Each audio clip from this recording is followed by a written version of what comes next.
Hello, everyone. Welcome to the webinar. Feel free to introduce yourself in the chat with your name and the community organization you're coming from, and we'll get started in a few minutes.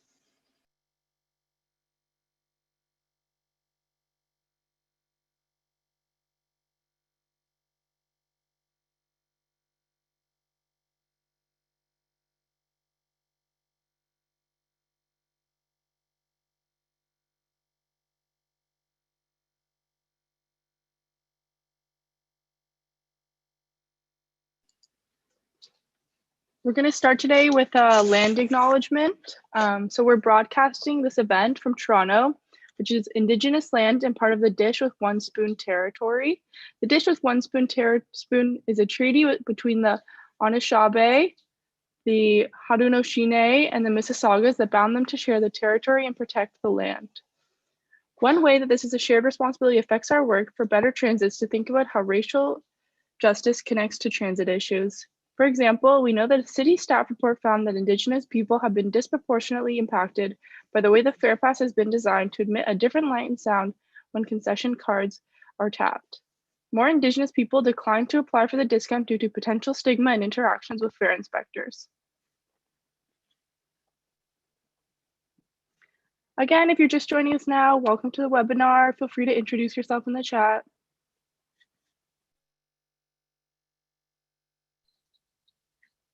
My name is Lindsay. I am going to be one of your co-hosts today for the webinar.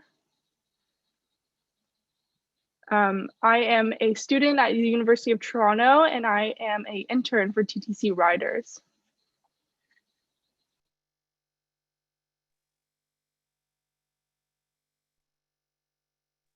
My name is Zainab, and I'll also be the co-host. I just finished a master's degree in environmental studies last year.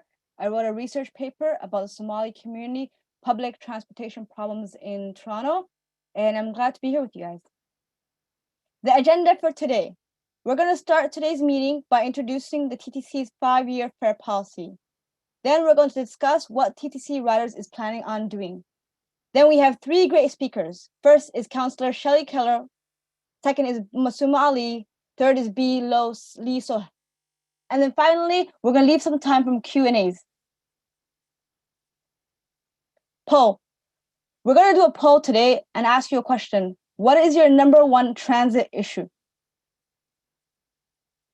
Is it A, crowding, B, people not wearing masks, C, express buses not in service, D, Wheel-Trans, E, cost of fares, or F, others?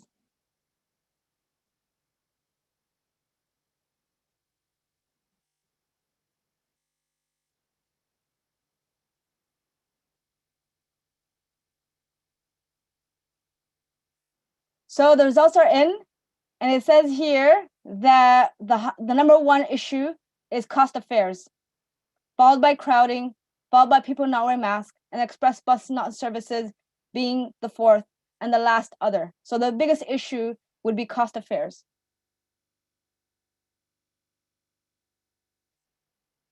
About TTCriders.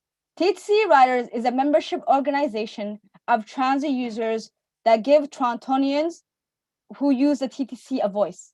Some of TTCriders' goal is fair and affordable fares, more service to address crowding, fully accessible transit,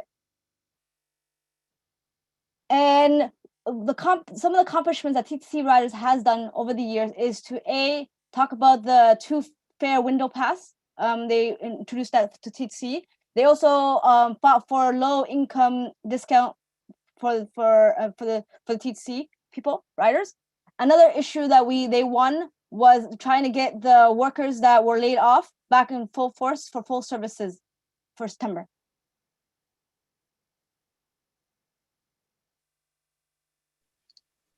Currently, the TTC is creating a 5-year fare policy in which they're studying everything from free transit to full cost recovery. Currently, they are holding public consultations and administering an online rider survey into February. They will then be holding focus groups in April, May, and July of this year, and then reporting back in February and later in the year. They'll finally be voting on a report and plan in fall of 2021. Some of the limitations of the TTC's fare policy review. First of all, Presto is controlled by Metrolinx. The provincial government wants fare by distance and more control. And to make fares lower, the TTC needs more funding from federal, provincial, and city governments. Federal and provincial governments provided emergency operation funding to the TTC to address COVID funding shortfalls because they were on fewer riders. TTCriders wants to see provincial and federal governments make this funding permanent.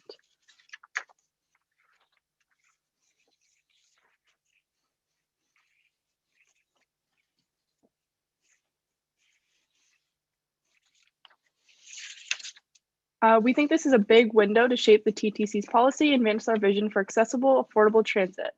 We want the TTC's plan to reflect the voices and interests of riders. We're going to get there through speaking with thousands of riders and creating a report to present to the TTC. In the process, we hope to build the transit movement. We're inviting everyone here today to get involved by hosting a transit story circle or taking our survey or volunteering.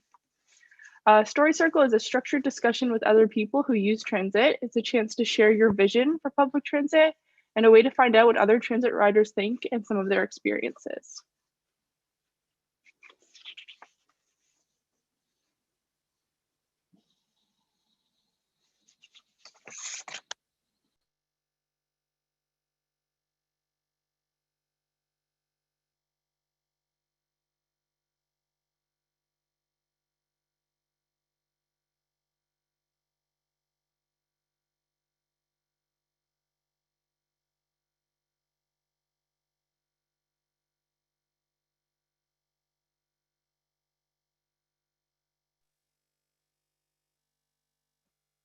Sorry, so why hold a story circle? We want to hold a transit story circle to build capacity of transit riders and allies, to build our base of transit riders, understand what riders want and shape our demands. We will hold a training session on how to host a story circle on Monday, February 8th, 1 p.m. to 3 p.m. How to get involved. You're not alone. You belong to groups like school, work, church, mosque, and we want to hear from them. It is important to do story circle, to hear stories that won't be heard by TTC, to amplify voices of riders. I'm going to do a story circle by talking to my friends to get their stories about public transit. Another way to get involved is by doing online surveys, make presentations to groups. Please sign up to get involved using the link in the chat.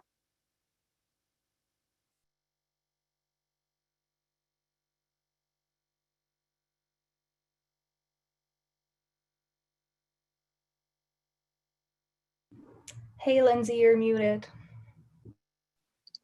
Sorry about that, guys. A big part of the listening process for TTC riders is to find out what we could do to make the biggest difference and get more people involved. Personally, I'm going to be holding a story circle with other students at U of T, so voices of students can be heard. TTC Riders is planning on holding transit story circles to speak with as many transit riders as possible.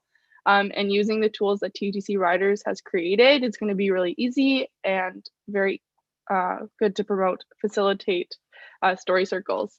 I'm going to show you some of these resources later in the presentation. So now we're going to hear from our first speaker. Each speaker is going to speak for 10 minutes, and then after hearing from each of them, we'll return for a Q&A and some more details on TTC Riders' resources. Councillor Shelley Carroll is the councillor for the Don Valley North, and she serves on the TTC board.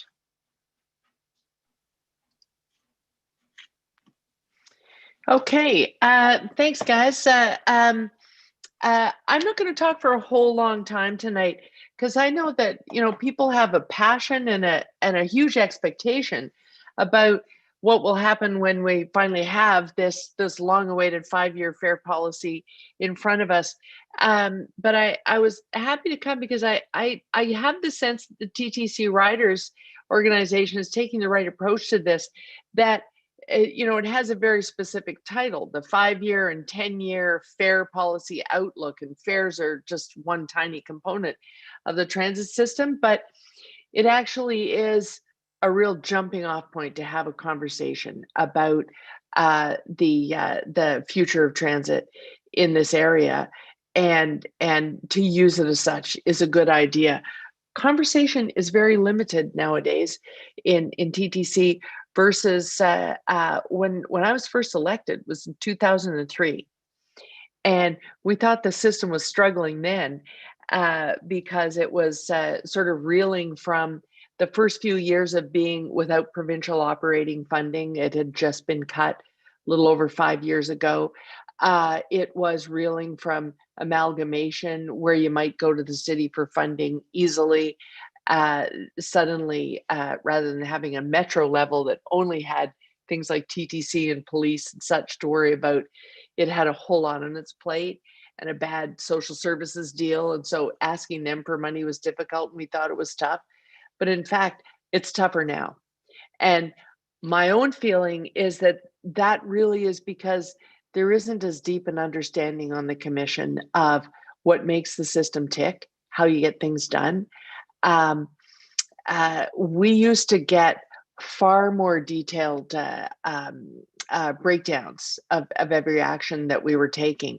And we really didn't appreciate what we had at that point. You know, it always looks like someone else has a better situation. But the situation we had then was there were a lot of people that had been working in the system at the senior level for a long time. And so they really peeled the onion whenever they wanted us to consider something, and really allowed us to understand it, up to and including every fare increase. You know, we're still a very cash-based system at that point, but every fare increase had, you can do this scenario and it will lose this much in ridership initially, but grow the revenue this, and the end picture at the end of the year will be this. And they would run that scenario about 6 different ways. Are we playing with the cash fare? Are we playing with the MetroPass? We could go on forever. Each time we had to consider a fare increase, but you got a lot of detail.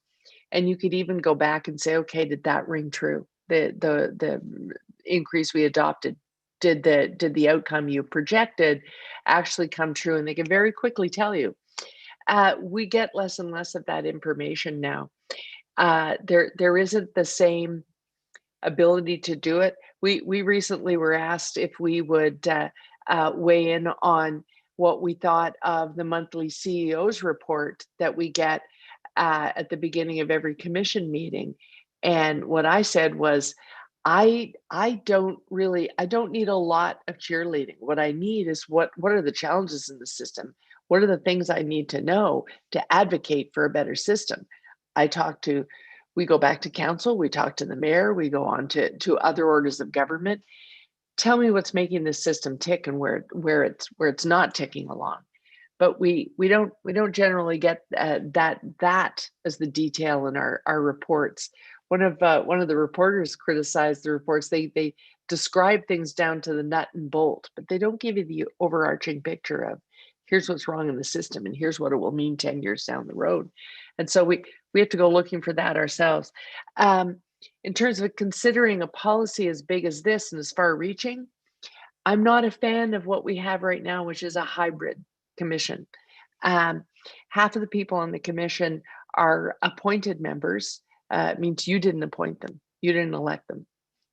They're not publicly elected officials, and where there's a role for those in running some systems, something as fundamental to the whole city and the city's economy, I really think many people who don't pay as close attention as perhaps a assigned TTC rider member think that council really controls transit, and yet it's this hybrid board, and half of the people there aren't really accountable to you as a taxpayer, as a rider, anything.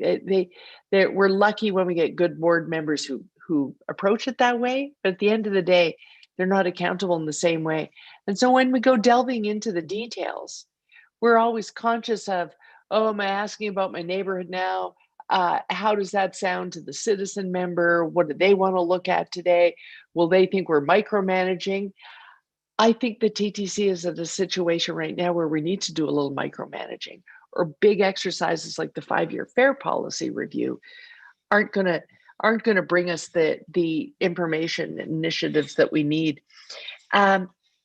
It's not widely understood in the community that part of the challenge that the TTC faces, why isn't the province giving us operating dollars?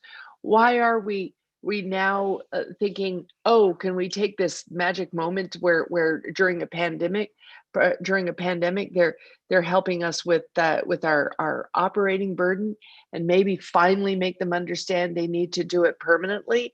Well, I think it's not widely understood in Toronto how great a political football the TTC system has been for so many decades. With respect to its funding, you're right, fundamentally changing the fare policy and making it not only more equitable, but affordable for all, so that more people would use it and get out of their cars. The difficulty there for many years, until really just now, has been that in this province, we have been the only higher order transit system, meaning we have streetcars and subways where the price tag really starts to go up, and the only really high volume transit system. Until recently, we're the only people had anywhere near the kind of ridership you see. We're only now starting to see, with bus rapid transit installed in some of the GTA and some LRT construction underway. Other municipalities are now finally saying, oh, when you add higher order to your system, this is really expensive to operate. And so within this 5-year fare policy discussion, I'm hoping that because it's blended with York, we're now at a point where we can take another regional municipality and actually begin to raise that discussion to the point of people understanding that if you want good people on the system driving it, good operators behind the wheel of every vehicle, and lots of room for riders, which means dealing with the crowding, buying the vehicles we need to do that, and then offering it all at a fare that really fits the average income and what it will be in the post-pandemic decade. We need a partner like another municipality saying, turns out it costs a lot of money to run a system when people get on it. Each ride is subsidized, therefore, the more of you get on, I can call it a success, but it's also going to cost me more. And so I'm optimistic that through this exercise, the fare policy review, but also because we're just at that moment that the GTA regions are starting to wake up to what it will mean to be regions of 1 million or more, and start to have the affordability problems that really the TTC had at exactly the same time. It built a higher order transit system because it became a city of 1 million. Here we are at 3 million, struggling to afford the system. So we can take this fare policy discussion to really open up to all of those problems. That political football that says, if I'm a premier or a minister of transportation or even a local MPP, and I drive up to my riding office in Dryden, Ontario, I got a lot of explaining to do if I give $500 million a year to the TTC to run it better. But somehow that case has to be made, and having the GTA partners suddenly needing operating funds as well may finally open up that discussion, because that's what's really been missing from the system since 1995, that provincial operating supplement that used to come our way every year. The fact that in your own analysis of what the limitations will be to doing this review, first and foremost, you listed it that Presto is controlled by Metrolinx. But I'm happy to say, and you'll have noticed it because you guys monitor our meetings so closely, we're not limiting ourselves. We find that the Presto model is far too slow in terms of how it's approaching open payment. And they haven't really been on board when we've looked at the various different fare offerings that we've created, the fare pass, et cetera. They haven't really been there to really understand it. We also know that, you've been put upon as riders for the last couple of years as being just a bunch of terrible fare evasion artists. And I don't buy that everybody suddenly started thieving the system. We just had a terrible implementation of Presto, and it led to people saying, this paddle gate at the end of this row has been broken all week and everybody else is walking through it. I give up, I'm walking through it. Why would I be paying my fare when no one else is? It's that, the broken paddle gate, the poor implementation, the why is this not working, and being hassled for it, that has created this resentment of each fare you pay. And so in the fare review, we're really taking a broad approach to the situational analysis. And I hope staff really, really grasped it when we told them how broadly we wanted to go. What if we did the open payment? What if we were ready with a system teed up that actually would work for us and the whole GTA? What if there's an alternative to Presto? All of those are things that can be looked at within this review. We've given them that latitude. The only thing that has challenged it thus far, the only thing that has delayed it really is COVID. It was meant to begin right about this time last year, but a whole lot, when we reached the point where we were losing $80 to $90 million a week in ridership revenue, a whole lot caved in. And this exercise was one of them. But we're assured that it has started back up now. The survey is up there. We're warts and all. I know that people aren't crazy about the survey. We can talk about that tonight. I've taken it myself, and I did an exercise of making my husband take it so I could watch his reaction to it, not being a TTC commissioner or a councillor. And that was very informative. It'll be interesting to see if you have the same feedback he had. So it is up and running, and the conversation tonight can be about, how do you answer that call to give feedback, and how do we really push to make sure that TTC staff really do want to be bold and look at how the current fare media and fare payment system and the current approach to the funding of the system and how fare plays into it at that much too high a rate of 70%. Really looking at all of that right now is perfectly timed, because we got to set this system up for what is obviously going to be some very difficult years as we come out of the pandemic. We know that the partners that we look to, our federal and provincial government, are going to be heavily in debt and not interested in playing much ball with us. And so we got to set up a system that is sustainable, which means we got to set up a city that's sustainable. And now is the time for you to tell us what this system really needs to look like for the rider that's on it multiple times a day.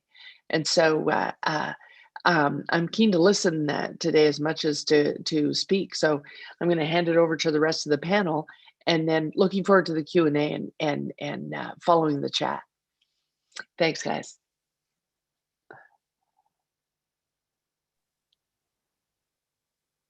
Thank you, Councillor Shelley Carroll, for sharing your expertise. The next person is Masuma Ali. Councillor Shelley Carroll, this is the start of a conversation. The reason why we're engaging in this process is to find out what transit riders want. So thank you, Councillor Shelley Carroll, for discussing with us and giving us your time. Masuma Ali is an urban planner with a multidisciplinary background in policy, planning, research, engagement, and design. She holds an honors Bachelor of Arts degree in City Studies, Public Policy, and Urban Governance from the University of Toronto, and a Master of Planning degree from Ryerson University School of Urban and Regional Planning. With research focused on transit equity and smart technologies, she's an advocate for inclusion and spatial equity in planning and community development. So please welcome Masuma Ali. Thank you, Zainab, and thank you, TTCriders, for having me today. Councillor Shelley Carroll really started off the discussion well, especially for what I'm about to talk about. I will acknowledge that there's a lot that I'm about to throw at you, and it is not directly in this case about fare amounts, but about fare payment. And of course, it is all interconnected and related. But basically, what I'm going to talk about today is talking about the fare payment system that we have now. My research began with my paper, Smart Payment Systems, Digital Divide and Transit Inequity, a study of the Toronto Transit Commission's implementation of the Presto system. Contactless smart card and automated fare collection systems are becoming increasingly popular all around the world. The major reason for this is twofold. Firstly, because smart transit cards modernize the transit experience and allow seamless payment across multiple systems. This is one of, if not the reason, Presto was adopted by the TTC. And as already has been mentioned, for context, Presto is a division of Metrolinx, which is a Crown agency that manages and integrates road and public transport in Ontario. And so because of this, there are policy and funding related constraints, and that's important when discussing all of this today. However, at the end of the day, the Ontario government is also our government, and we do have a say at that level as well. And so in Ontario, Presto has been implemented onto 11 transit authorities. The reason for this basically is because, let's say if someone was getting on public transit in Whitby and they were traveling to Brampton, Ontario wanted to make sure that that person was able to pay with the same payment system. So when they get on the Durham Region Transit in Whitby and then possibly TTC after or Go Transit after, and then Brampton Transit after that, they're all paying with the one system, which in this case is the Presto system. Secondly, smart technologies provide comprehensive ridership and travel data that can be used to allocate resources and serve riders better, which is happening in many industries all across the world. But what's different here is that this is not your Facebook ads or your TikTok algorithm. We're talking about an essential service here that is a necessity, not a choice for many people in a city. So what happens when those who don't have a bank account or a credit card, a computer or a cell phone or a tablet or internet access need to take transit? What about those who may be homeless or rely on fare subsidy programs, or those who don't have digital literacy? Do those populations get left behind? The move away from traditional fare payment method and towards smart technology that hopes to further connect its users may be excluding a large population of Toronto residents who lack resources, face limited connectivity, and rely on traditional methods of fare payment. And this has only been made worse due to the COVID-19 pandemic, seeing as one of the first interventions done by the TTC as soon as the pandemic hit was to stop accepting cash. This was especially a problem in transit deficit areas where we were seeing overcrowding and where people didn't have the luxury to work from home and still had to commute in overcrowded buses. Now, we can't have a conversation about fare digitization without talking about the digital divide. A recent report put out by Brookfield Institute, in the next slide, we have an infographic that was actually released from them, in collaboration with Ryerson Leadership Lab, paints a picture of how bad the digital divide in Toronto actually is. To get an up-to-date and detailed understanding of the internet and device access in Toronto, especially amidst the COVID-19 pandemic, a multi-method online and phone survey was done for 2,500 Toronto residents and was completed in November and December of last year in 2020. Though these factors are important when talking about the digital divide, it's informed by more than just a lack of personal access to devices. So it's not just, oh, this person doesn't have a computer or they don't have a phone. With a global move towards automation and the integration of technological systems, there is a potential for many people to be excluded, not only based on access, but due to a lack of digital literacy. When approaching the digital divide, both the issue of limited access and the lack of digital literacy needs to be addressed. Research finds that these issues are way more prevalent in low-income areas because of a lack of connectivity and a lack of infrastructure. And the issue goes beyond just personal access and benefit. As I said, if we were to move towards digital transformation as a society together, we must ensure that everyone, specifically marginalized groups, are connected and equipped with the necessary digital skills needed, not just devices. And though many options may exist for people to continue to use traditional methods, the problem is that if services are using data and are relying on data provided through these digital systems as a way to determine need or efficiency, there's a potential for large groups, especially those from marginalized backgrounds, to be left out. So if we are using Presto data to figure out where more buses need to go or where more trains need to go and the frequency of them, if someone is continuing to use cash because they've been provided that option, they won't be included in the data that is making that service better. If they don't have access or digital literacy, they will not be included. And then this will just further inequity even more. Lastly, I want to touch on the spatial connection. And of course, like most Toronto issues, there is a spatial connection here. Based on where you live in the city, your experience with the TTC is totally different. If the digital divide affects you, or if you have unbanked or underbanked, if you are unbanked or underbanked, as 3 to 15% of Canadians actually are, you cannot access many of the digital benefits that Presto provides, which means that you have to then go to a physical location to add funds to your Presto card. The map on the screen on the left side illustrates all the places which you can go to do exactly that. So obviously the Go little symbol shows you Go stations. The little blue dots are actually Shoppers Drug Marts, and the TTC signs are stations where you can reload. If you can see, especially when comparing it to the map right next to it, which is Hulchanski's 3 cities, there is certain areas where there is a greater concentration of these locations than others. And obviously the subway is a great way of reloading your card, but the subway is concentrated in the downtown core and on the southern portion of Toronto. And if you can also see on the map, the yellow portions are neighborhood improvement areas. And as you can see, less concentration there once again.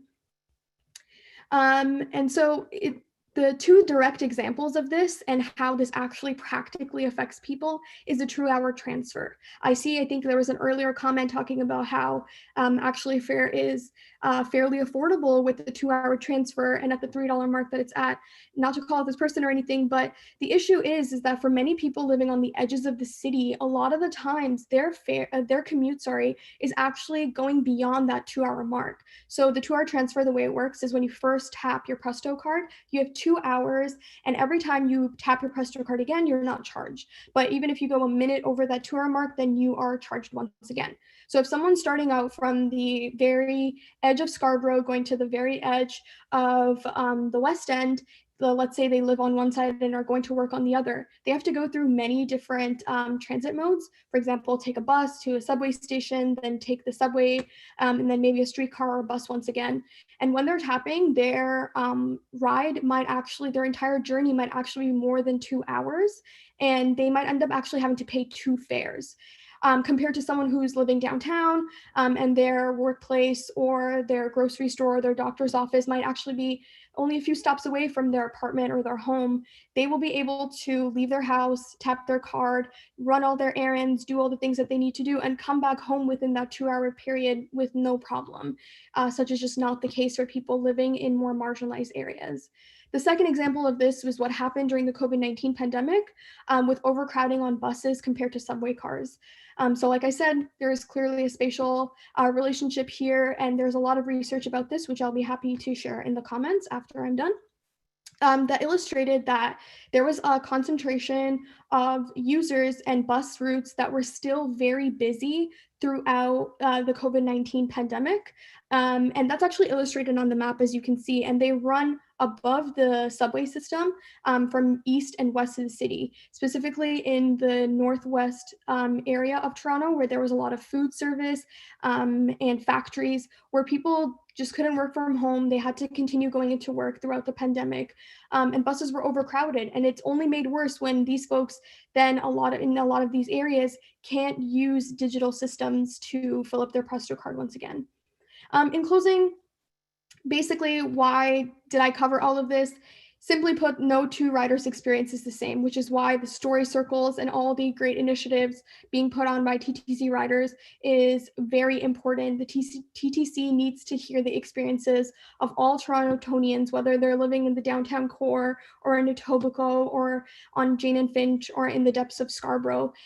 We need to be heard, and we're moving towards a modernization and a modern transit system, but in a lot of ways, we're really stuck behind and we're leaving people behind, and the fare just keeps going up. So it's not just about the fare going up, but all the reasons why it shouldn't, and all the reasons that we need to put a lot of that funding in fixing the existing inequities that are plaguing our cities, especially for people in low income and marginalized areas.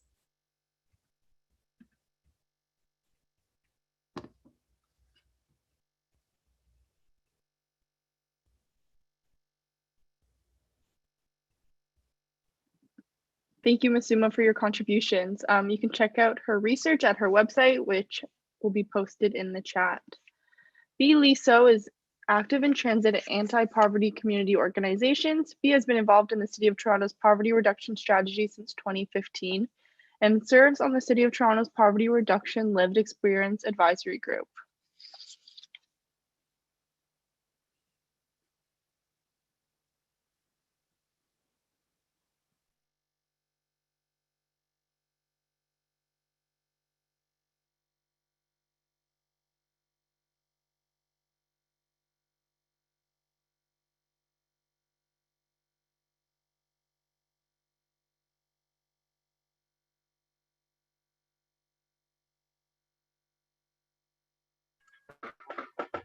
Hi, B. Are you able to unmute?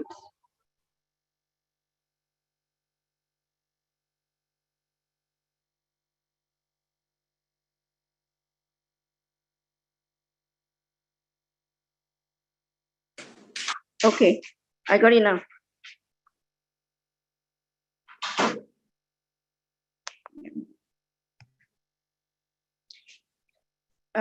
First, I would like to apologize. The video just didn't, it doesn't work. So I don't know what happened. But you can see me, my picture on the screen. In our lifetime, whether we like it or not, we can separate ourselves from transit, even if you own a vehicle. Transit, a word we love to talk, yet we hate at times. We love transit because it helps us to move around from one place to another. It takes us to places when we don't have access to a vehicle or impossible to walk. We hate it because we rely on it, and the experiences we have from transit most of the time are unpleasant. We have frustration when it comes to affordability, accessibility, and better services. Tonight, I'll be speaking to you about how Toronto got the Fare Pass low income discount and why it is important that you get involved in the transit movement. This year, the TTC is launching its 5-year fare policy review and studying phase. It's time to put our energy into bigger and better changes. That's why TTCriders is planning to spend the coming year speaking to transit users about the changes they want to see and getting more people involved. Change takes time. It took years to win the Motors Fare Pass, but our experience tells us change is possible when enough of us get involved. 6 years ago, Fare Coalition launched a report and set of demands based on talking to transit users and people living in poverty. Our demands include free TTC for people receiving social assistance, $50 passes and $1 fares for low-income people, and bulk purchases of tokens and tickets for agency. We also wanted free TTC on extreme weather alert days because what good is a warming or cooling center if you can't get to it?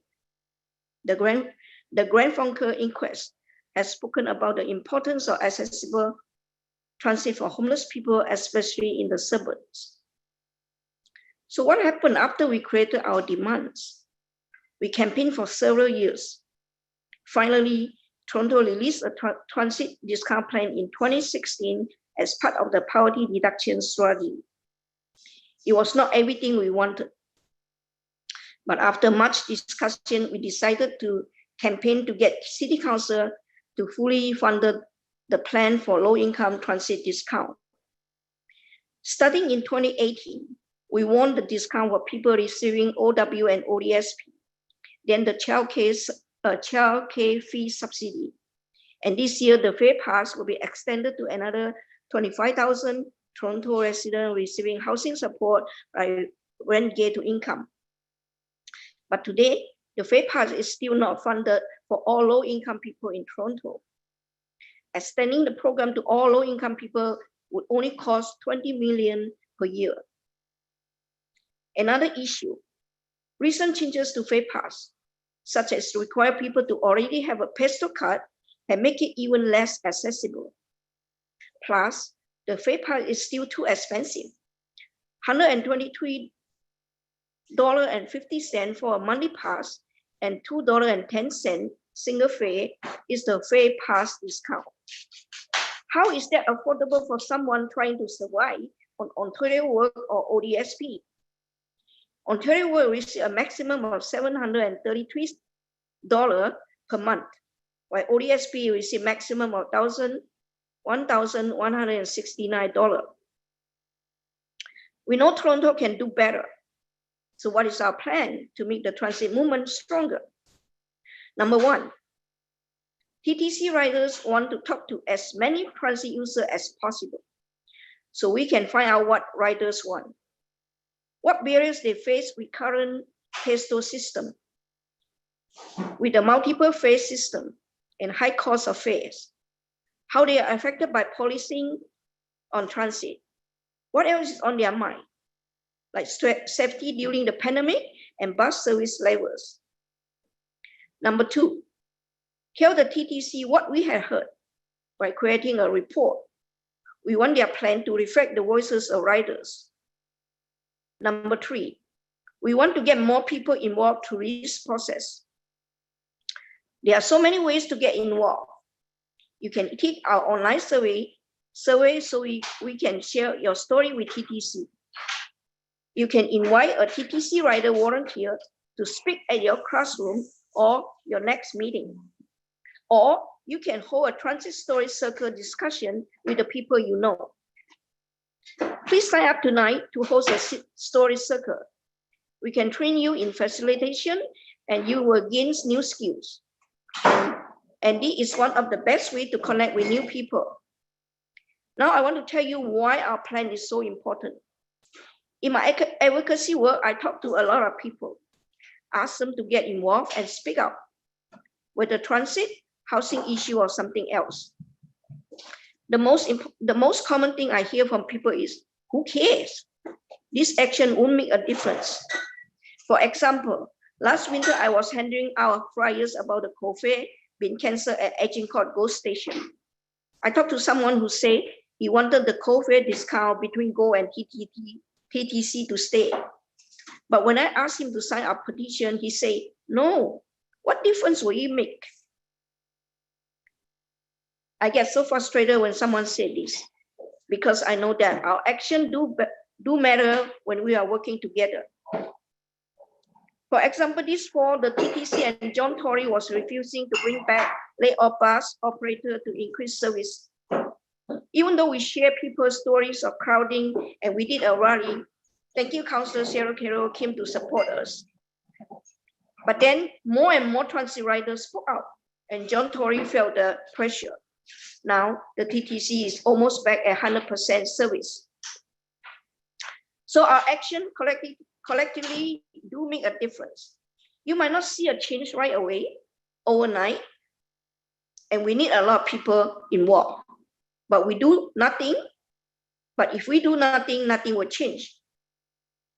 To wrap up, I want to tell you that this is an important process because our fare policy review doesn't happen every year. Actually, it is the first time TTC is doing this process that we know of. So we need to size our window opportunity, because window opportunity come and goes. Once you don't catch it, you'll be gone. Transit users, now is the golden opportunity for you to have your voice and input in this TTC 5 years fare policy review. The matter is, will you stand up and speak out for yourself? Or are you going to be happy with the status quo? Are you ready to take action? Hosting a story circle, be a participant, and telling your transit story, or taking the online survey? No matter what action we take, together we can leave a legacy, have our voices heard loud and clear, and bring a change in policy of fare. Thank you.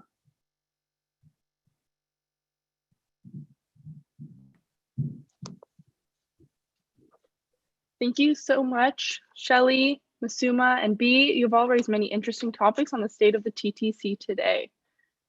At this point, we would like to check in again with our attendees and ask whether you're consider hosting a story circle or have a group in mind for a story circle.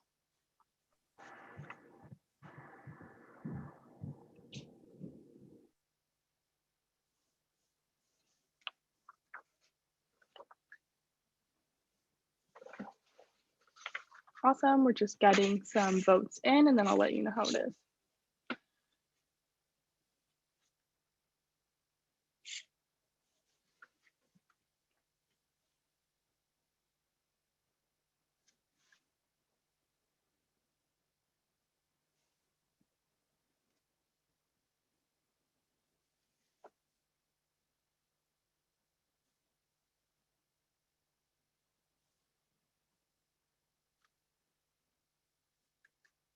Zainab is going to go over some of our tools and resources now.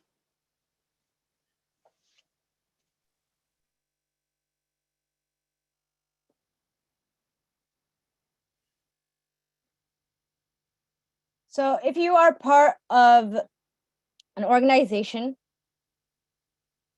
we love to work with you to get your members involved in the process. I also think that it is important that if you belong to a group such as a student group at your universities and colleges, or a youth group or a senior group, to reach out to them to see if they're interested in hosting their own story circle.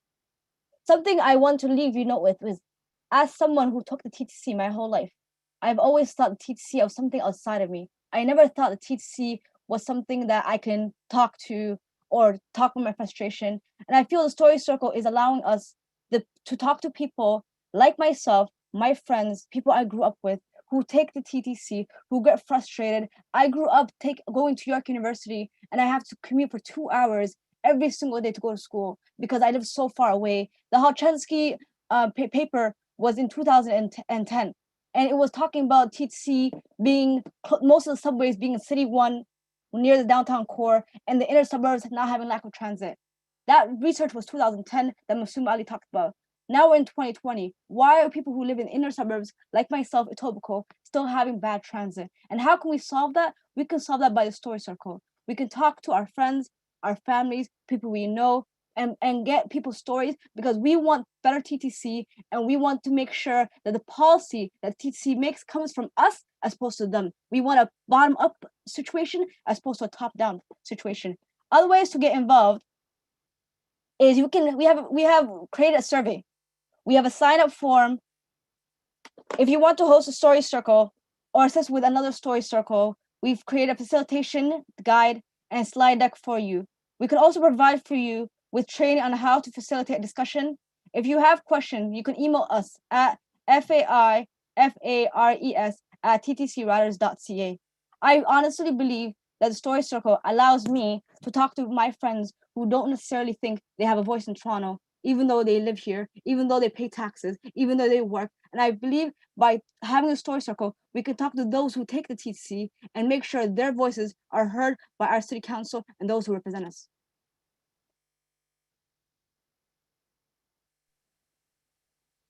Reminder that we are holding a training session for people who want to host a story circle on February 8th from 1 to 3 p.m. When you fill out the sign-up form, you can let us know if you want to make it or if another date works better for you. We now have time for a Q&A with our presenters. Myself and Zainab will pose 3 questions at once to all 3 presenters. Feel free to post your questions in the Q&A submission, as we'll be monitoring it throughout the period. We do already have 2 questions. The first comes from Dan Bingham, Shelley Carroll. When the council talks about the rebuild after the pandemic, do they realize affordable and reliable transit will be one of the main drivers of recovery? And the second one is for Masuma from Tim Rourke. The biggest thing that puts me off TTC riders is the way it accepts Presto. It isn't about the digital divide. We have a choice of well-tested electric fare systems. The poorly made Presto system was forced on us by a corrupt consortium, which skims off 6% of fare reviews. That is obscene. Yet there's almost no resistance. Who is getting this money? Why is TTC riders not asking this? What is TTC riders' real purpose? It only seems to deal with these relatively trivial issues. So Shelley Carroll, you can go ahead. Well, I'll go ahead, but I don't think you'll like the answer. I think the answer is no. I don't think council does know really what it's saying when it talks about recovery and rebuild after the pandemic. I asked a question in a meeting that, we were having an organizing meeting of my colleagues, and I mean like fairly progressive colleagues on council, and also so we had some agency chairs there, and I said, we keep saying this build back better. What does that even mean? What do you mean when you say build back better? Have we defined that in the community so that when we say that it means a certain thing and it's a real demand? No, we haven't. So we're all using it, but it's just some trite phrase. For me, you know, I look at what did we look like before? We had a pretty lousy work and labor situation in the city, a great divide, lower and lower organized labor numbers every year, and like it or not, the standard of living in this city was built on the voices and the organization of organized labor demanding better for working people in the city, and that has been eroded. And then in that environment came a demographic all looking for jobs at the same time, millennial and Gen Z after them. And what are we offering them? We're focused on investment in our economy in the city, focused on businesses coming in that offer them only contract and precarious work. And so people are pulling together lifestyles out of 3 or 4 jobs, and they're very reliant on transit, because in order to do that, you kind of have to live as centrally as you can, and then race from responsibility to responsibility, and you use transit to do it. And that's why we were finding ourselves with a really heavily used and overworked transit system, and trouble getting people onto the system affordably, and then keeping them on it. Because if you get on it and it's overcrowded day after day after day, in today's day and age, there are alternatives. You start ride sharing and Ubering in the peak periods. Okay, I'll get back on this train. If tomorrow I'll work late, I'll stay in the office till 7 and then I'll go home. I'm going to Uber because it's just too crowded right now. There, you just lost the revenue and the rider, and eventually the real faith in the system of that person. So all of those things existed before the pandemic began. We're now in a system where the buses are overcrowded in all the wrong places. So people are feeling not safe. So the next day you might opt to go elsewhere. The streetcars and the subways are less full. Many nights line 1 is refuge to the city's homeless until just before the doors lock at the shelters. So they're looking for a warm place to be. And that's starting to discourage riders. We need to rebuild and say, okay, if there are people using this as their daytime form of housing, let's deal with that. Let's make sure those people get the supportive housing they need. Then let's get riders back on the system. And how do you do that? By demonstrating that we know we have to continuously grow the base system, not fancy plans like Ontario Line and Smart Track and this and that, but just the base system itself. The bus needs to show up when we promised it'll show up. Get the 900 series back zooming along. The dedicated lane program. Can it move at the pace post-pandemic that Mayor Tory allowed it to move during pandemic to get one in? That means buying more vehicles. And yet we're not actively communicating from commission to council and right out into the community to the kind of transit story circle you might be having, that the biggest looming crisis in this system is that we won't have the vehicles to move you 10 years from now because we're not ordering them. The city of Thunder Bay is about to lock the doors of a plant where our streetcars are made and some of our buses and indeed GO trains. And they're about to lock the doors on it because no one's ordering anything. And that problem started before the pandemic. And if we don't order them now, they're not there when the vehicles that operators are driving right now fall apart. All of these things are Build Back Better stuff. And I think you're right. In the chat you put, do councillors understand that it's the most important part of Build Back Better? The answer is no. I don't think they do. It's time that we had some sort of driving force pulling them together to understand that if we can't make that system tick, in fact, hum like a dream after this pandemic, that the whole Build Back Better and all the other things they have in mind, they're just not going to happen. It's just that transit system that's going to help the economy bring the cash to the city that will make that happen. That's my rant about Build Back Better. If you're having story circles, you have to have this big a conversation in that story circle. What are we going to do about transit for the next 10 years in this city? Because the council hasn't defined the term Build Back Better.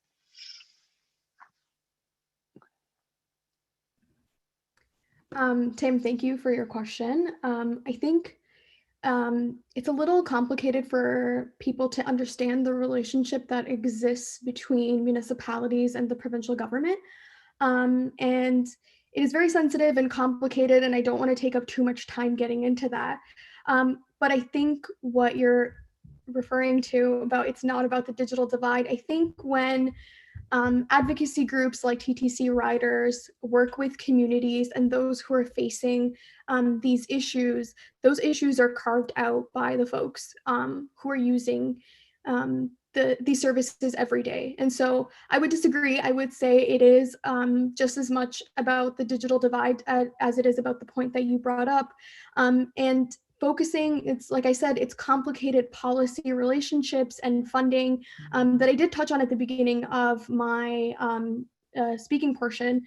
And I think it's just important to remember that the conversation is set by the users and the riders, which is, I don't want to speak for TTCriders, but that is in their mandate, which is why the initiatives like the story circles and the survey are really important.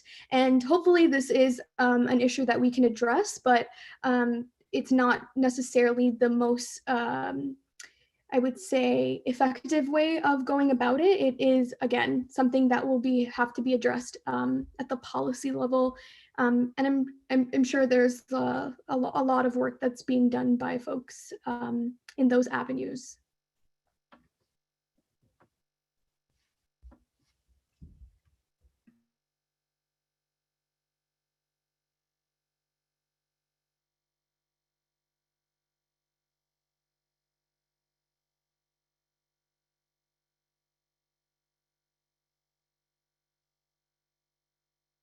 The next question is there a concrete plan in place for the downtown relief line? How soon can it be implemented? The commute from Don Valley North, Don Mill Station, down to the East Bay front takes 45 minutes to an hour, sometimes 1.5 hours the other way in a crowded subway. Pre-COVID, the commute was a daily frustration, uncomfortable, crowded, and not worth $6.20 a day.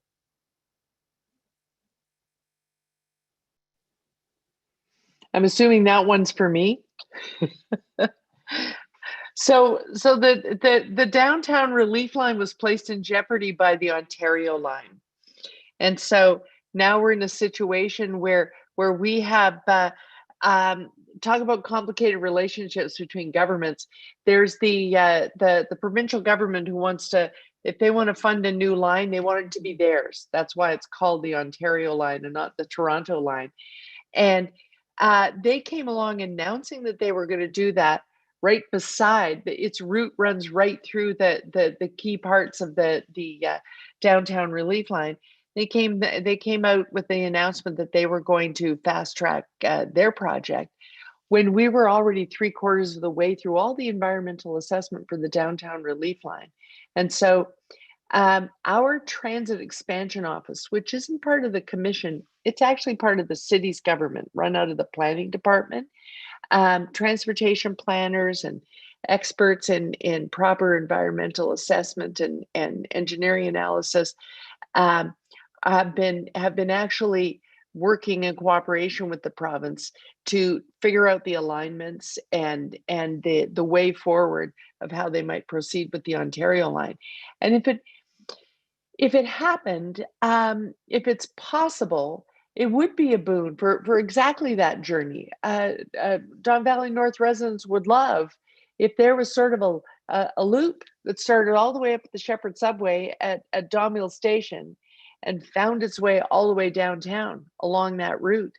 But that was part of a project called Relief Line North, and it was always on the back burner for way later because it has some known really big challenges to it.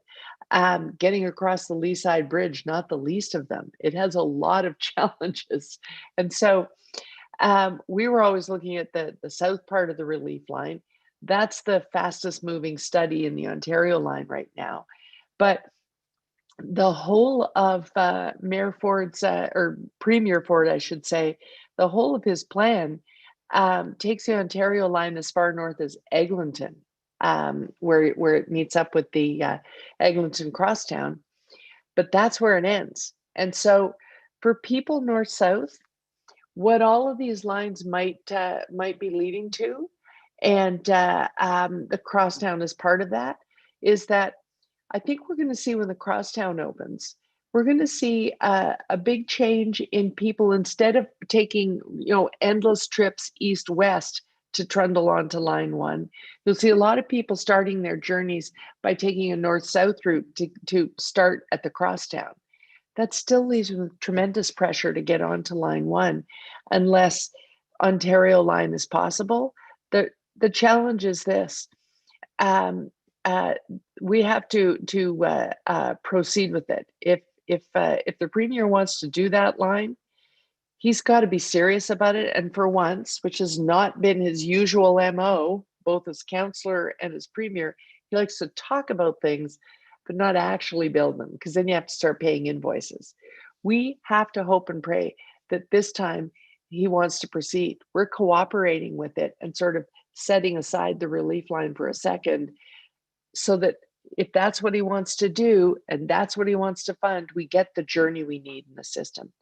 But it drives the conversation back to fare integration, because if he's going to build the Ontario line and run it as a GO system, we got to get to the point where it's an affordable system. I liken it to, if you build the Ontario line, but then say it's part of the GO system, then you need an entirely different fare approach, because now what you're building is something not unlike the BART in San Francisco, which often runs right parallel to city lines once it gets into the core. But there's a reason for both of them. One rides out into the suburbs, and the other provides high and frequent service in the core.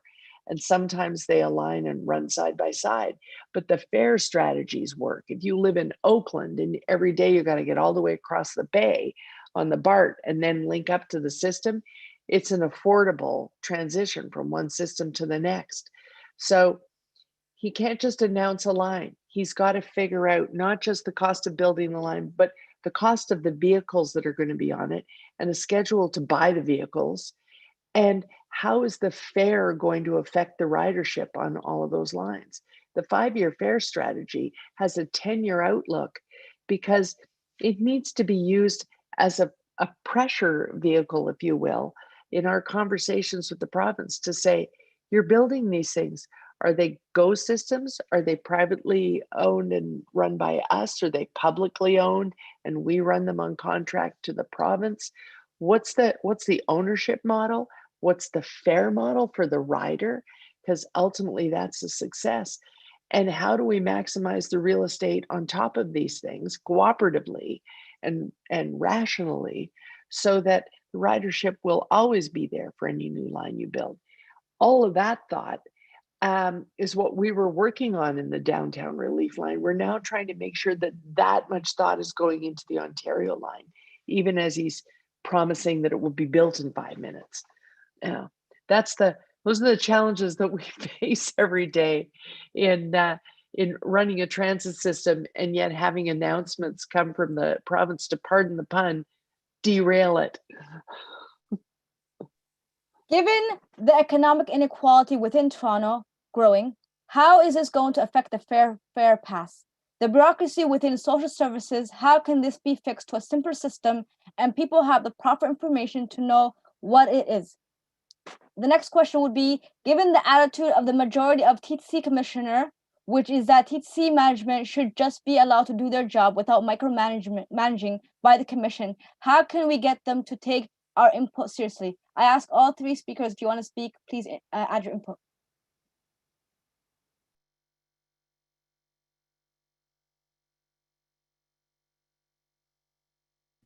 I'm happy to forward these questions to Councillor Shelley Carroll because I think it's a great opportunity for folks to get a direct line to speak with her. Oh, thank you. Well, part of the challenge with the Fare Pass, part of the challenge there has been that we sort of started having to layer it on a fare media that doesn't really accommodate it. We were having the discussions about a low income Fare Pass when the earliest announcements by the previous provincial government were made about fare integration. So we introduced it anyway, but it's not so much, I wish it was a case of bureaucracy and social development policy and finance. That actually is the most understaffed and under-resourced division. And wouldn't you know it, it only delivers equity to the entire city. And yet they're, with 7 people, they're trying to do all the work that needs to be done: police reform, confronting anti-Black racism, everything about equity in the transit system that you guys bring forward, and the whole poverty reduction strategy. So they got a lot on their plate. So it's less bureaucracy and more about being under-resourced. The business of how will people know and understand it? Well, the easiest part to do they've done, and that is to do the lowest and heavily subsidized folks. That was phase 1, really, because that gets flowed out with the resource of caseworkers, because they're in that population group where they're going to be having access to a caseworker through OW, ODSP. That one was the easiest one. But the key thing, and the thing that has always been the base of the ridership of the TTC since the opening of the first subway doors, is the working people who are also at a lower pay grade and need that extra help, especially now that we've made the transit system so expensive. That's the next wave, as you know, the phases of the Fare Pass being rolled in, and it's proving to be the hardest one to implement.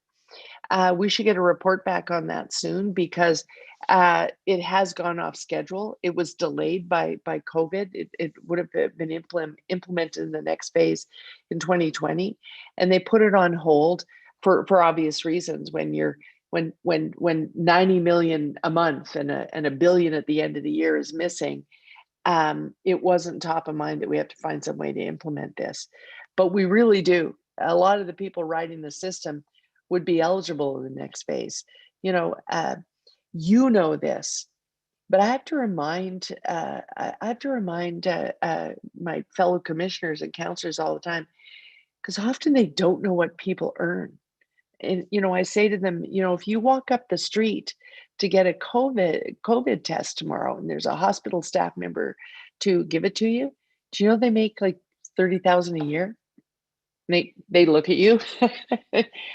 30 a year. If they're a low-level admin in that hospital, they might work their way up to 50 or 60. But do you know what it means to have a home and take care of a family on 60 grand a year?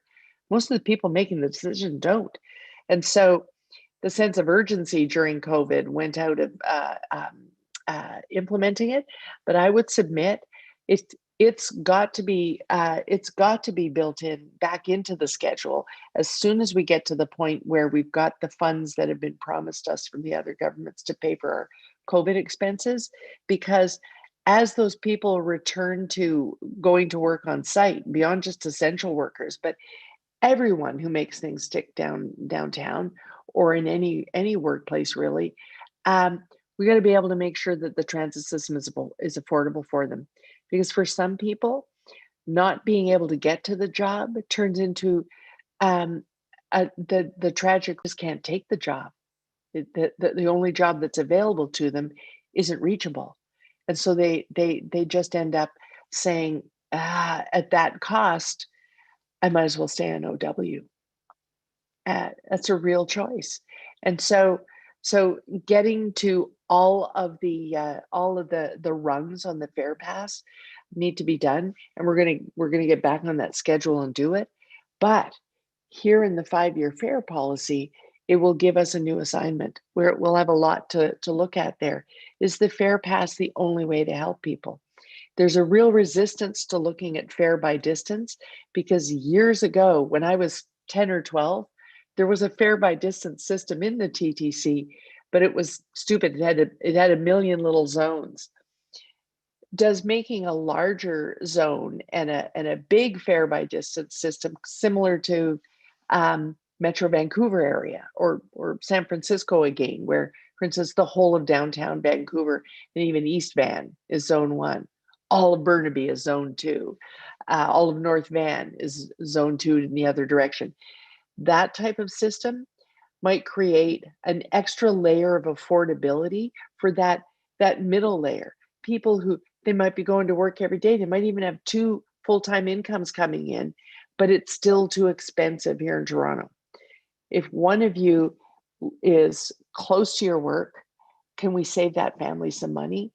These are things we got to look at in the fare policy. I actually pulled it out to remind myself of the map.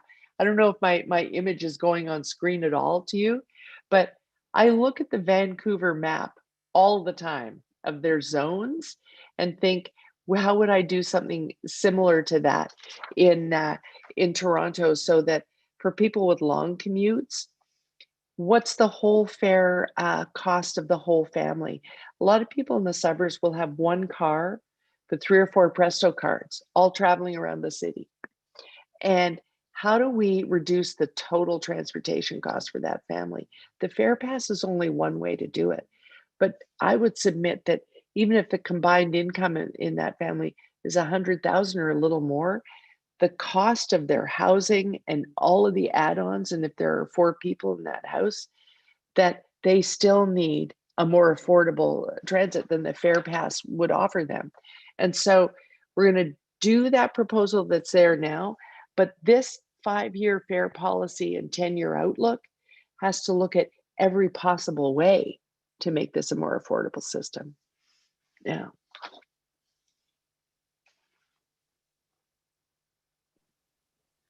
You did just touch on it, Councillor Carroll, but we did have the question, are you in favor of fare by distance within our city? I am, but in the broad sense. Some councillors will tell you they're not for it at all.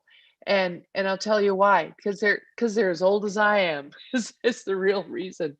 When I was a little girl, I lived in Don Mills, not far from where I live now, and I would get on the Lawrence 54, and it would drive along Lawrence, then would go down Leslie, and there was no technology, so you simply got on, and you paid the extra dime that got you a special transfer.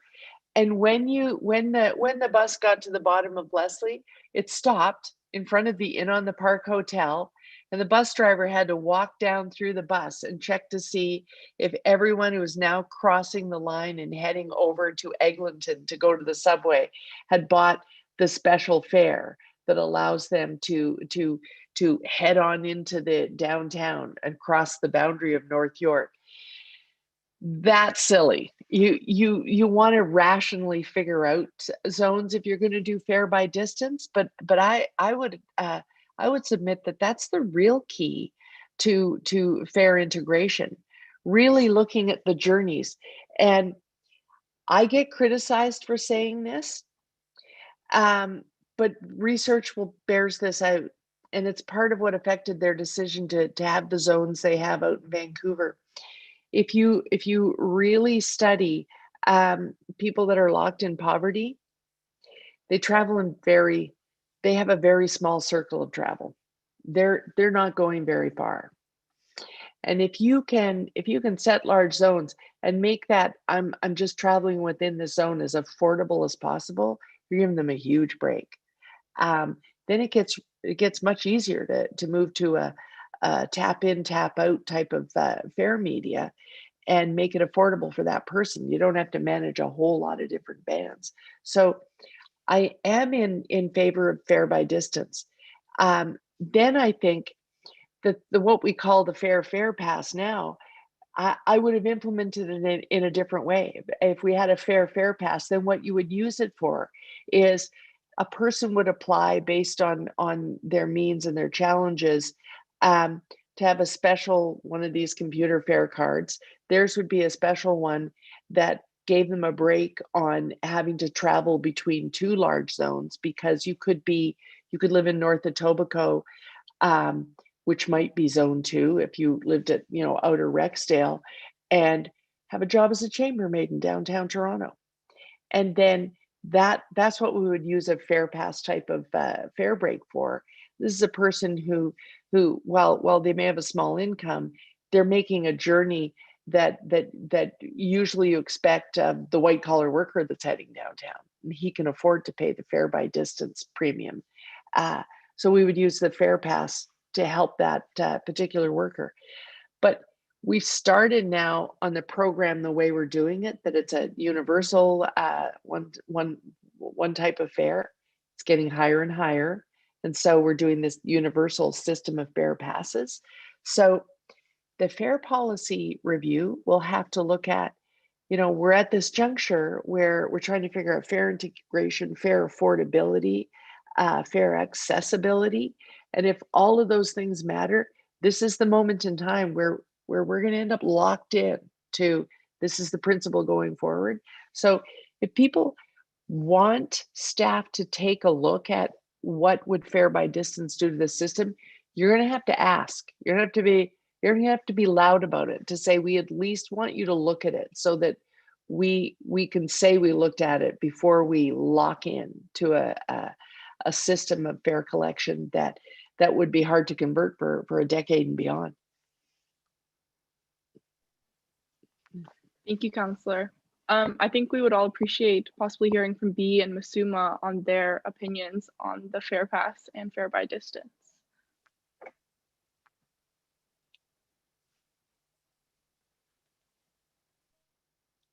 Bee, do you have anything to add, since I already have answered?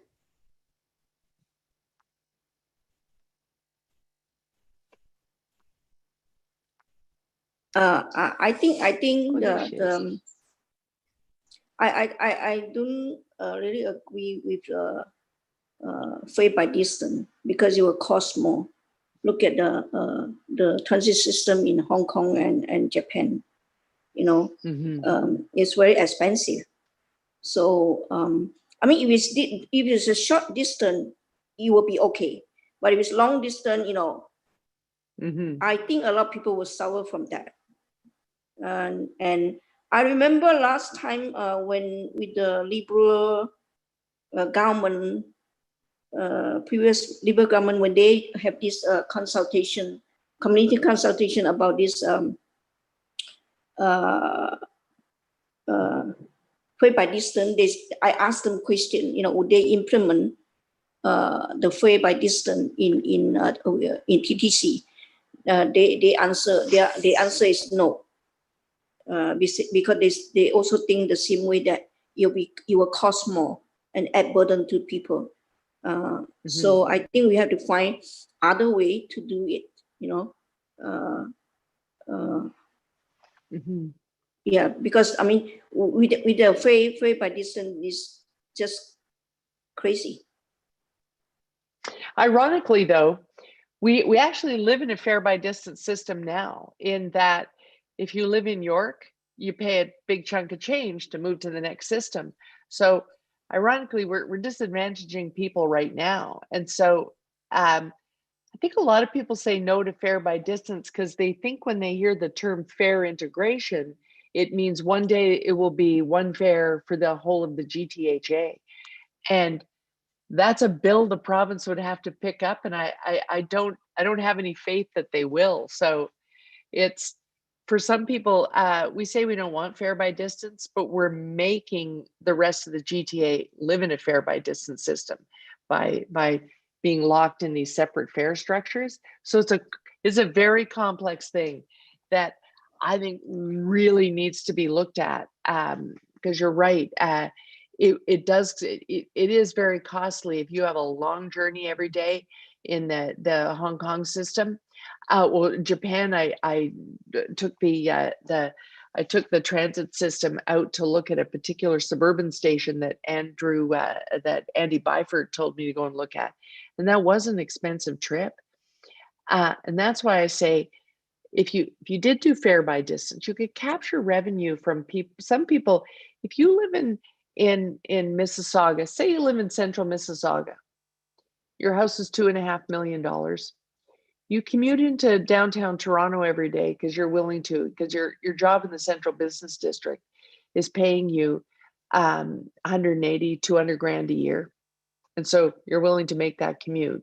You're also willing to pay the big fare that you're paying to be on the Mississauga system or the GO system, and any TTC fare that you have to pay when you get here to get to the building where your job is.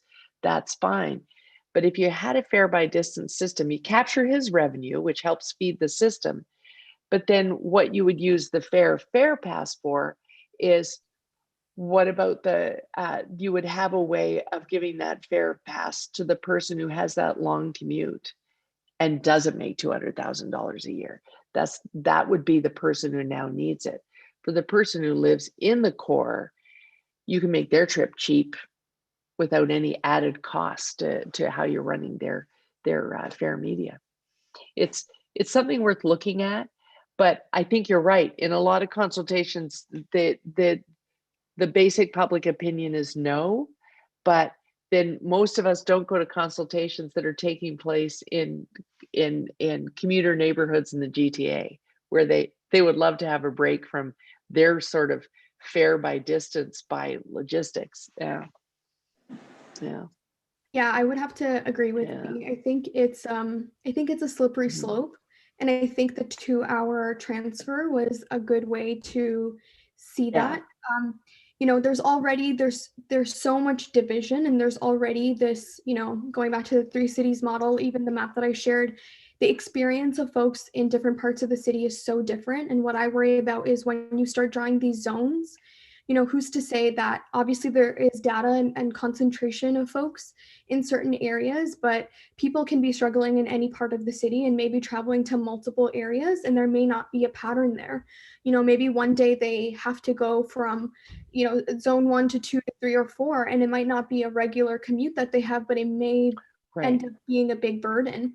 I just think and the way these things work is, I mean, with the TTC, it seems that like when you're trying to do a good, it's like 1 step forward and 2 steps back. So I would be very hesitant in supporting a fare by distance method, because I think it would, as many things have gone, end up disenfranchising people who need the service the most and benefiting those who use it as the fastest method or the cheapest method, and not because it's their only option. Can I respond to there's a bit of feedback in the chat on this conversation that I'd love to respond to. Yeah, of course, go ahead. There's something from Vincent here that says Shelley's argument is not completely wrong, but why not turn the whole idea on its head and offer free transfers between the systems in the GTA, just like they do between the 905 systems, where, you know, if you're traveling from Mississauga to York, not into Toronto. Yes, those are great ideas. All they need is cash. And this is what I mean about we're hitting a point where those GTA transit systems and cities may be willing to have that conversation with us now. But I want to leave you with something that that I think needs to be added. If you're going to have a transit, story circle, if you're going to talk about the dollars and cents of all of this, and I firmly believe in the small group discussion, that's where the real understanding comes about. I'm begging you to add this to your list of topics. To do that, to do a fare integration, which means it gets more affordable for everyone. We don't go fare by distance. We in fact start to get to the point where it's a lower and more affordable system just across the board. That's where we need to get, because it is too expensive in every corner of the system, because it's under resourced, it's underfunded. And here's what I would say to you. Our transit system struggles because the formula that ended in 1995 took 25% of the ongoing operating infusion of cash out of the system. 50% used to be covered by property taxes, and then 25% by the city, 25%, or sorry, 50% by the fare box, and then 25% by property taxes and 25% by the province's income tax. When that provincial income tax was pulled out of the Toronto transit system, it left a big hole that now means that the city's paying a little too much for it off of property tax. Property tax is not really designed to run a system as big and as bold as the TTC, and the rider is paying 70%. It's madness. And so here's the thing: if we wanted to fill that hole and make the city sustainable for a real Build Back Better, we have to accept this as a big disruptor moment and go back to the conversation about sustaining this city the way every other city in the world of 3 million or more is sustained. Revenues beyond property tax. And I'm talking about the big one. You add a penny to the HST across the city, those who spend a lot will pay a lot. Those who don't spend much won't give much. And those who don't spend any money at all won't give any money at all from that added penny in the HST. You'll get the money from those who can afford it. But that money would mean almost $1 billion new dollars a year to the city of Toronto. And if you made it a GTA tax, as it is in Chicago, across Cook County, sales tax are collected, then all of those systems are now putting the cities in a position that they can contribute more to the operating pile. And once they do that, this fare integration idea or free transfers between systems, all of them become much easier. And the whole city becomes more sustainable. It also means that in times of strong economy, in times of thriving consumerism online, no matter what's going on in the economy, the city gets a piece of that. And with that piece, you can buy vehicles, you can build a system, you can stabilize your fares, you can fully fund the fare pass system. All of those things become much more possible. And I call this the big disruptor moment, Councillor because I'll just wrap this up. If I can just wrap it up Sure. by saying this one thing. I call this the big disruptor moment because we're heading into a time where we all want to build back better. We all need it to be affordable, and our feds and our provinces are going to be in debt. Now is the time in your circles to discuss that revenue stream, and your conversation will give politicians the courage to go ahead and do it.